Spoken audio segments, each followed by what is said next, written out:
electrical.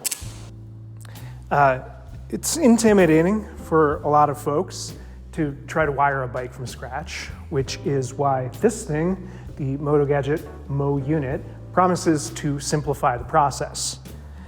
Now, because this video is not an advertisement, I can say that in this case, a 70s CB, I don't think that's really true. But there are some other reasons why you'd choose to use one of these things. In this video, I document the process of building a wiring harness from scratch for this 1975 Honda CB750 Super Sport. That makes this mostly a tutorial, but it's also kind of a review because, fair warning, I will be sharing some opinions.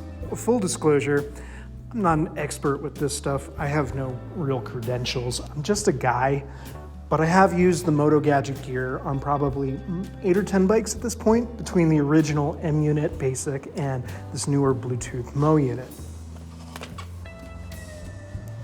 Real quick, if you haven't heard of this thing before. Inside this thing is a microcontroller, basically a small computer. It serves as the central hub for the wiring harness, so all of your inputs, your switches and your buttons come in here. All your outputs, your lights and your starter and stuff come out this side. It eliminates most of the fuses and relays you need, and it's also configurable. So like, if you hit the brakes on the input side, you can kind of configure what the output is going to do, whether it just comes on like a regular light or maybe it like flashes a couple times first. Yeah, pretty neat. And as you may have guessed, this Bluetooth version can connect to your smartphone. There's a bunch of functions and features like keyless ignition and an alarm system. There's a bunch of other stuff, but in my opinion, those are the major draws. Just note, this thing has nothing to do with the actual operation of your engine. It doesn't affect the timing or anything. There's no performance gain to be found here. It's kind of hard to believe, but the original version came out actually well over a decade ago, and even this Bluetooth version was released in like, what, 2017?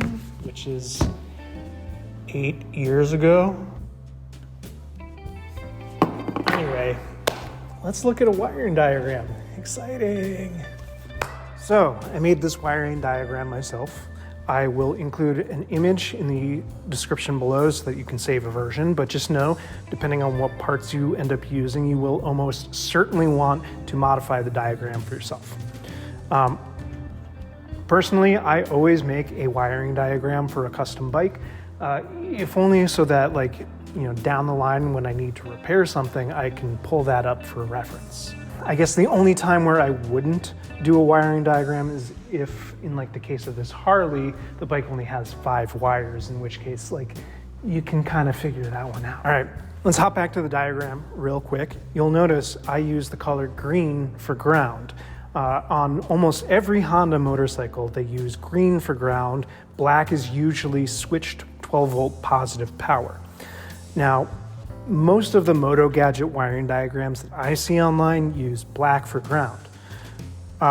You guys are welcome to use whatever colors your heart desires, but I'm going to use green for ground. That way, if someone else ever works on this bike, they won't be surprised when this Honda CB750's grounds are a different color than every other Honda. This project really got started when I got a deal on a big lot of parts, and that included a Revival Cycles Mo.Unit wiring kit.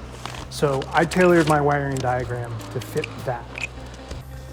Now, they do supply like a sheet listing what all colors go where and stuff, but I didn't use that. I mean, I made my grounds green. That aside, I actually think the kit is a pretty good product. The Revival Cycles guys seem pretty cool, and I think that it's actually a decent value if you only ever plan to wire one motorcycle. In fact, Revival actually has a pretty good video series about Motogadget wiring, but it is like a decade old at this point, and it features the previous version of the Mo.Unit back when it was still called the M-Unit. Most of that info is like still relevant, but there's a couple of quirks that I wanted to cover about the Bluetooth version and specific CB750 stuff, thus this video.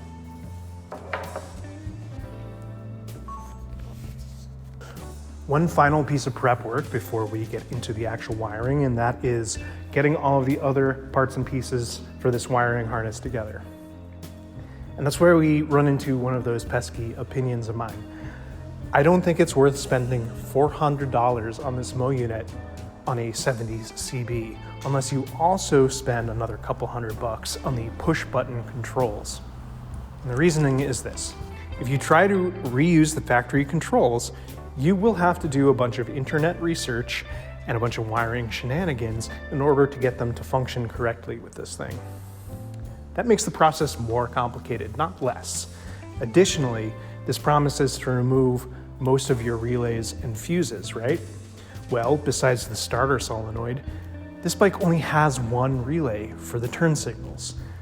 Also, you have to run a main fuse on the Mo.Unit. This bike only has 3 fuses. A CB750 only has one main fuse to begin with. So I don't think that the simplified wiring harness thing really holds a lot of water here. It makes more sense on bikes with more complex electrical systems, from like the 80s on up with a bunch of diodes and relays and stuff. I think the reason that you want to use this thing is for all of the modern conveniences, which, you really have to ask yourself, does that improve my motorcycling experience enough to be worth spending all of that money? And let's be honest, most CB projects are budget projects, right? Spend your money on like nice suspension first, do all of your maintenance work first. And if you want keyless ignition after that and you have the cash for it, then go for it. Okay, so like I said, I'm using 2 of these Motogadget Mo switches. They're both 3 buttons though. I would honestly recommend on the right-hand side to just use 2. You only need 5 buttons to get full control. We're also using 2 of these Motogadget Mo Blaze LED turn signals. I'm not running back turn signals, just these ones since they shine both front and backwards. Not legal, but I don't care. I've got an RFID ignition lock. I'll kind of go over what this means in a bit. This small form factor lithium battery, it's a lot lighter, though it comes with some caveats, namely that once you discharge this thing, it is toast. So you have to make sure your charging system is tip-top shape. So to go along with that, a new regulator rectifier. I want to point out this one is lithium specific, but it's also for a 1979 to 82 dual cam model, not my 75 single cam model. Now this part should still work on my bike, I just have to change around some of the connections. This is based on stuff that I've read online, so I'm going to test the bike once it's running to make sure the charging system's operating correctly. That's not going to be today though, it'll have to come as a later episode for this build.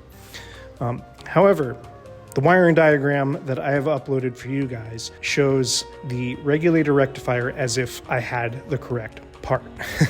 But this is the regulator rectifier that came with that big part slot, so I'm going to try to use it, and if it fails, then I'll pony up the $100-something to get the right piece.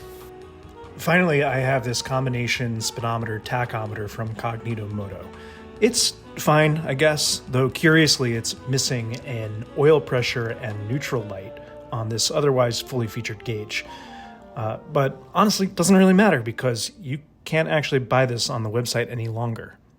At least I can't find it. All right, let's do something already. Step 1, of course, is to remove the factory harness, as we are starting from scratch. Most of the electric doodads are kept under the left side cover, and you can pull those out too since we'll be replacing them. For the time being, I'm leaving the ignition coils and the points in place. Now, if you're putting a Mo.Unit on a CB750, you're probably building a cafe bike and doing the open rear triangle thing. That's cool. I am keeping the factory side covers, and I think with the big tires and the upside down forks on this bike, keeping that rear triangle filled in will make the bike look beefy, kind of muscle bike-ish. I say that because I decided to mount all of my electronics in the same place that we just pulled the old stuff out of, under the left-hand side cover. I made a new mounting plate that holds the Mo.Unit, the original starter solenoid, my main fuse, a new regulator rectifier, and an RFID ignition switch. This functions just like a regular key switch, but you wave this little fob in front of it instead. It'll fit just under the side cover, so it'll be super clean. And yes, it does work through the plastic. With all of these pieces in place, we can actually do a little bit of wiring before we actually get into installing the panel on the bike. You'll see that the starter solenoid has 2 wires coming out of the top of it. Depending on your year of CB750 and whether it's a K, F, or A model, it might be a little different, but the principles will be the same. This yellow and red wire, you can go ahead and plug that into the starter output on the Mo.Unit. This other one you can just either run to ground, or in my case, I'm going to attach it to the neutral signal wire. That way the starter only starts in neutral. Yes, that means that I can't pop start the bike or something, but I don't really think that's going to be much of an issue. So here's the actual fuse itself. I guess you can call this like a power circuit. There's 2 lines coming out of the fuse box. So we'll go ahead and plug that in there. This one is just going to go to the starter solenoid. Just know that the cable from the starter solenoid to the battery is also going to go on this post. Again, that's how it's done from the factory. This side is going to connect to your starter motor, but of course that's on the bike. On the other side, this red wire splits in 2. One goes to this connector, the other has a ring terminal.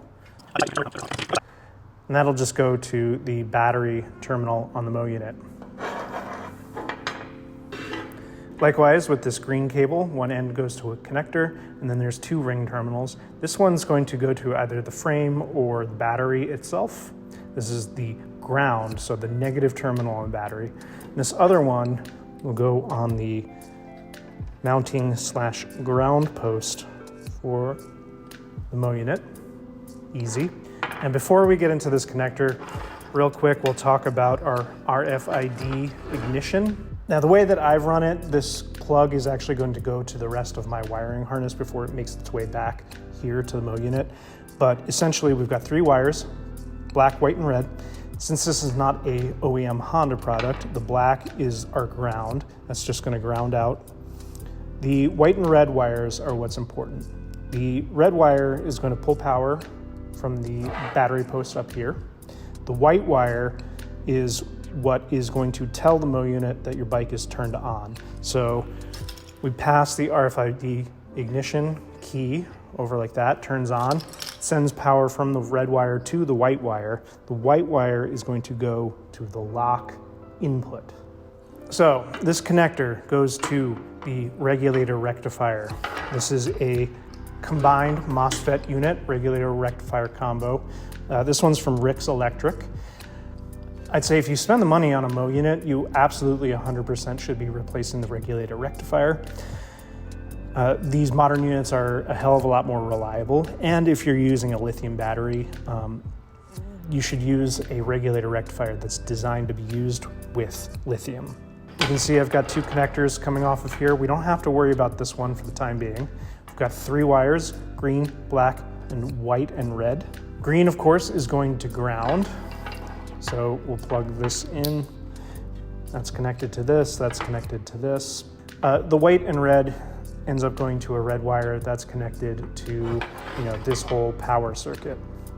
Finally, this black wire from the regulator rectifier. Simply put, I'm putting it in one of the auxiliary outputs on the Mo.Unit, but let's talk about this black wire for just a moment. So this black wire is kind of why I made this whole video to begin with. Its function is to detect what the voltage running through the wiring harness is, or really at the battery, and it will adjust the charging system's operation to suit. I'm not going to get too in the weeds there, but Motogadget doesn't tell you where to put this wire because not every bike's charging system has that. So you're going to have to go to the internet or somebody to figure that out, right? Now, this product's been out for a very long time, meaning there's a ton of information on the web and there's a lot of tutorial videos. One of the more popular tutorial videos is by a guy, Classic Octane, Taylor, I think his name is. who puts a Mo.Unit on a CB550. It's honestly a really good video. It's a lot more concise than mine. And if you're keeping the factory controls, then that's a great resource. I will link it below, but just know I disagree on where he puts the black wire coming off of the regulator. In that video, he is concerned that the output channels, the auxiliary output channels on the Mo.Unit aren't going to give him like a correct battery voltage signal, that the Mo.Unit might modify the voltage somehow, which is, I mean, that's a pretty reasonable concern. So what he ends up doing is that he runs that regulator wire, the sensing wire, off of the key ignition switch. So when you turn the key, it completes a circuit, it sends battery voltage directly to the regulator. I mean, it's a good solution, except for one thing, and that's the keyless ignition function on the Mo.Unit. The keyless ignition kind of functions like a modern car, where it uses your phone's Bluetooth connection as the key. So you just walk up to the bike, it detects your phone, goes okay, you hop on and you ride off. Except when you use that function, you don't have to turn the key switch, right? That means that you're never completing the circuit between the battery and the regulator. So no current, no voltage, no good.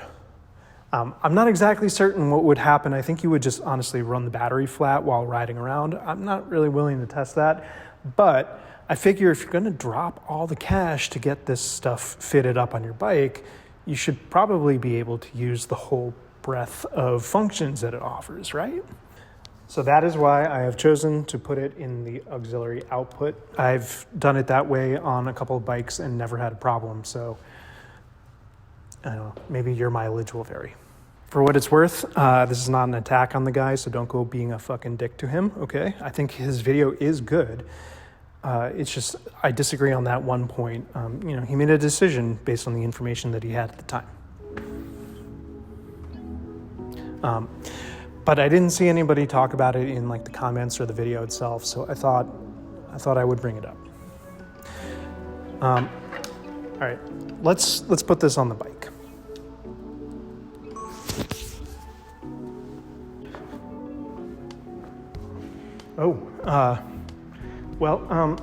Everything that you've seen so far was recorded back in March, and it's currently mid-May. It was a really long walk over here.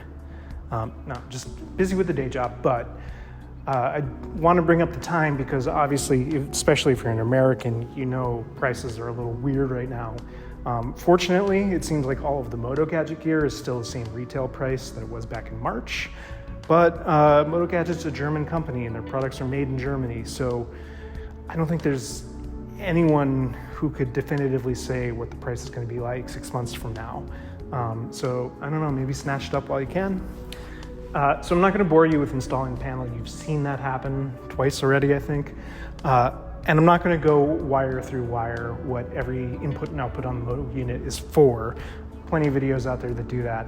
But I am going to focus on some of the things that are specific for the CB750. And I think I'll start down here with this connection with the stator. First thing is, of course, on the left-hand side of the engine, up on top, there's a bunch of wires and a big-ass cable coming out. The big-ass cable, of course, goes to our starter solenoid. This is the starter motor under this cover here. These yellow wires run to the stator. You'll see that these are new with a new connector. That's because I replaced the stator, ran all new wiring. We'll get back to this in a moment, but this blue and red wire goes up to my gauge. It's the oil pressure light. Now, my gauge, like I mentioned earlier, doesn't have a neutral light or an oil pressure light, so I have to figure something else out. But you'll hook it up to your gauge because you won't buy the one that I have. This teal and red one I have running to my starter solenoid. That way it only runs the starter in neutral. You're probably just going to ground this wire out and have this run to your gauge like a normal person. So anyway, coming out of the stator, you'll have the 5 wires. 3 are yellow, 1 is white, and 1 will be green on your bike. Remember, mine's a little different. If you get the correct regulator rectifier set up for your bike, this will just plug and play, no big deal. Because I'm using the dual cam regulator rectifier, my wiring's a little different. However, The research that I've done online seems to indicate that it should work okay. That research says that I'm supposed to essentially switch the black and white wires here. So the white wire would go to what is normally a green wire, and this white wire goes to the black wire. Now, once I get this bike running, I'll do some testing and I'll see if the charging system is functioning correctly. But, that's really a little bit beyond the scope of what we're talking about today. Okay, now let's get the tank and the headlight off so that you guys can see all of the wiring, and we'll go through the rest of it real quick. So yeah, it's a little messy right now, but I have yet to actually loom it up and tie it off and everything. One thing to keep in mind, of course, is to avoid any situations where you get a wire rubbing on a metal edge, because that's how you get shorts. One nice thing that I have to give the Mo.Unit is that each of these outputs is essentially its own circuit breaker. So if you were to get a short on, say, the right-hand turn signal or something, you'd get a flashing LED icon to let you know that that's where the short is. In that sense, it's a lot better than 3 fuses. All you have to do is turn the bike off, repair the short, turn it back on again, and you're good to go. You don't have to replace anything. Whether that's, worth several $100s, I don't know, but it is pretty damn handy. Okay, on this side, where's my little cart? My little wheelie thing. Chair. That's the word. On the right-hand side of the motor, you have your ignition points. These are the things that tell the ignition coils when to fire. There's wires coming out from underneath. They run under the motor over here. Got a connector, and these are going to run up to the ignition coils. This doesn't really have anything to do with the Mo.Unit, but if you're going to be wiring from scratch, you're going to have to run these wires. This is my rear brake and my rear brake switch.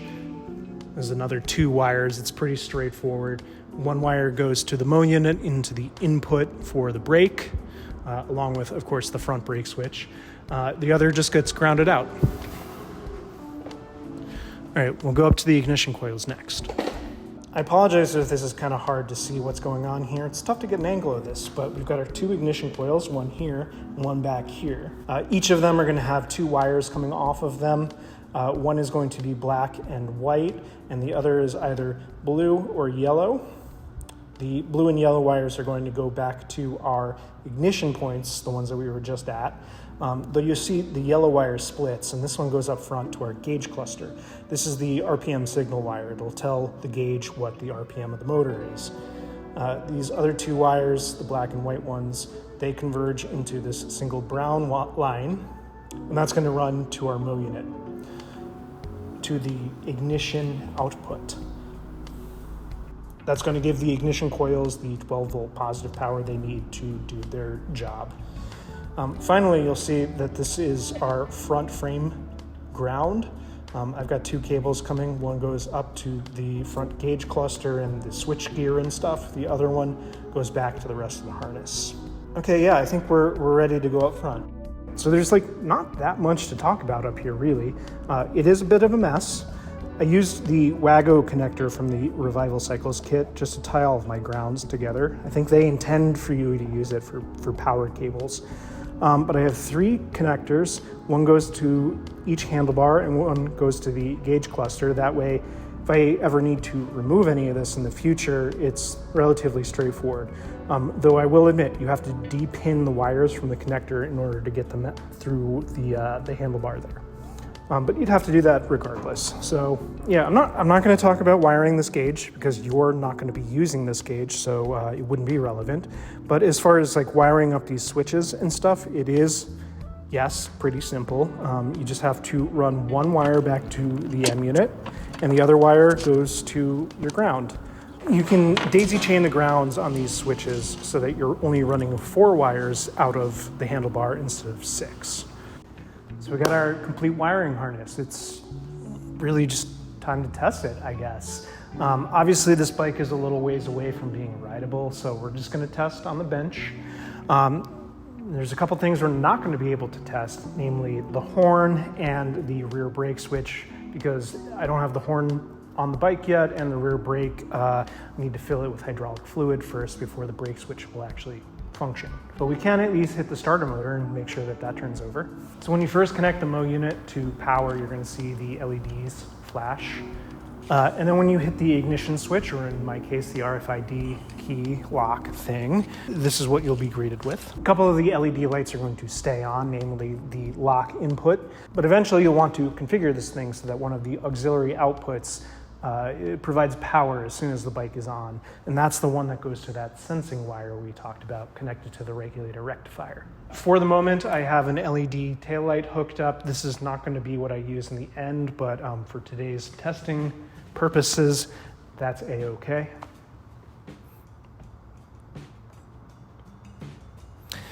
So first things first is we'll turn the bike on.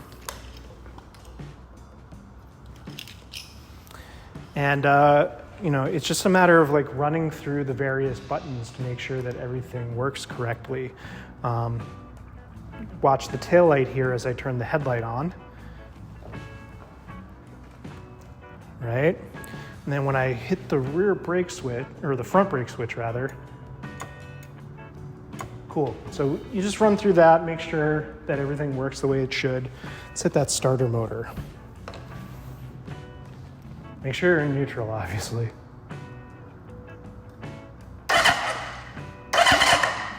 Okay, cool.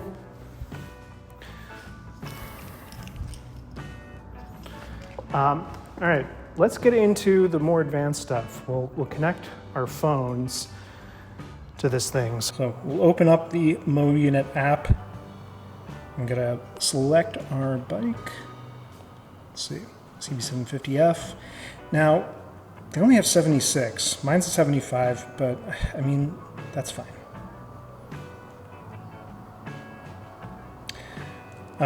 So what we're going to want to do is, you know, now we've got it loaded, we have to pair it to the bike over there. So you got to put it in pairing mode first. So there's a couple ways to do this. What I usually do, because it's easy, is you hold down the horn button and you start the bike. You should see the flashing lights. Now you're in the setup mode. Then you hit the starter button for 10 seconds. And you'll see that the lights are flashing. Now we're in pairing mode. So we can go back and pair the bike with the app.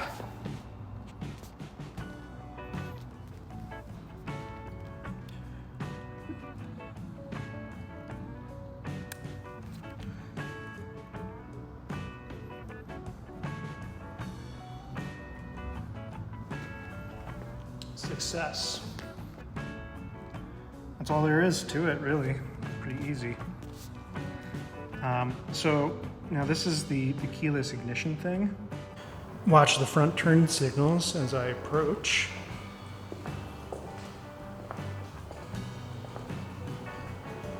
There we go. Now the bike is ready to be started. What I'll do is I hit the start button.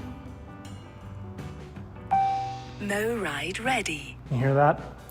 That means that it's ready to start. You can see the lights came on here. This is why it's important that this black wire is not connected to the ignition key, because I never used this thing and the bike is now on. So I can go ahead and hit the starter again. There's my taillights on. It's because the bike is now running, but I never used the key. So this regulator rectifier, if this black wire was connected to this, wouldn't be operating properly. Forget how you turn it off. I think you double tap the starter. However, if we walk away, it should also lock itself again. I think it might be kind of a far.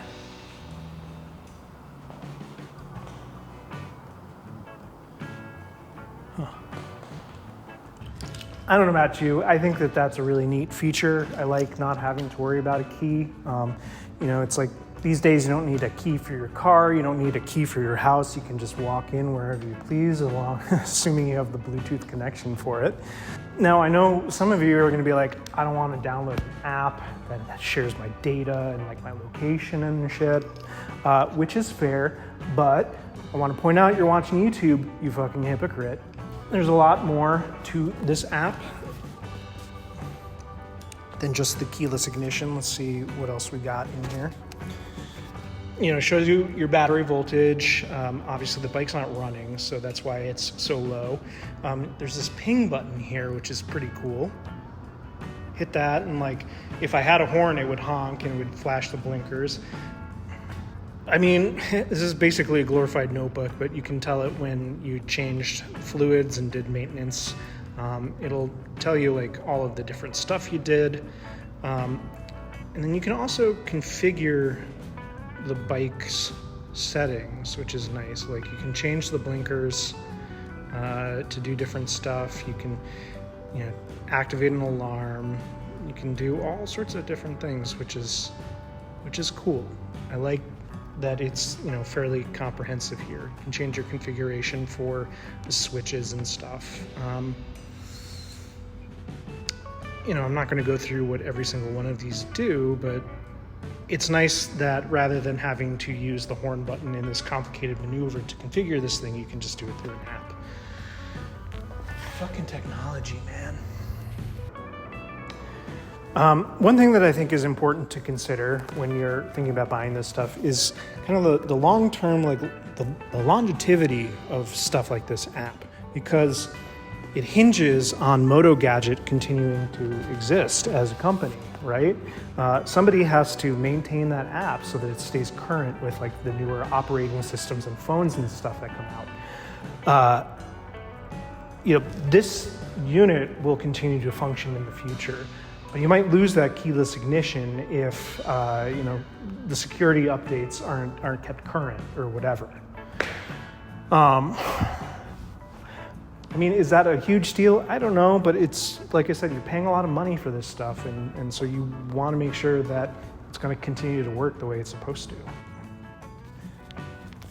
So, that was pretty easy, right? You just had to listen to me read a 14-page script to get to this point. Not bad. So yeah, final thoughts. Like I said, I've used this gear on a bunch of different bikes.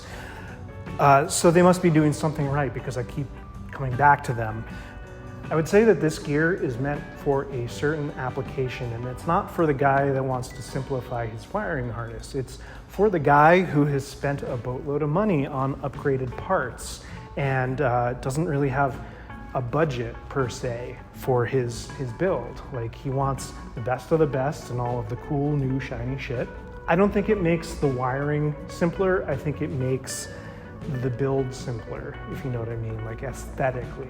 The cool swoop of the wires, the nice look of the handlebar controls, all the LED wiring, the fact that you can just walk up to the bike, hop on it and ride away. That's the simplification that I'm drawn to with this stuff, rather than, I can buy a reproduction wiring harness for a quarter of the price of just the Mo unit and be on my way a lot quicker. No, honestly, the Motogadget stuff is pretty easy to wire. It's just that wiring a CB750 is like pretty easy on its own. Anyway, if you stuck around this long, thank you very much. And I hope that you found that this was a perspective that was worth listening to. This is a niche product for a niche industry, so there's not a ton of opinions out there. And there's not a ton of opinions that, aren't influenced by the fact that they sell the product themselves. So I wanted like a more nuanced take on this stuff. I like it. I think it's cool. I don't think it's the right fit for a lot of people, especially those that are on a budget. I think their marketing could be a little clearer on what simplified really means. Anyway, I appreciate you guys sticking around, and now that the busy season is over for me at work, I can continue to, get this thing tidied up. I think next time we'll probably do an exhaust. That should be cool. All right, goodbye.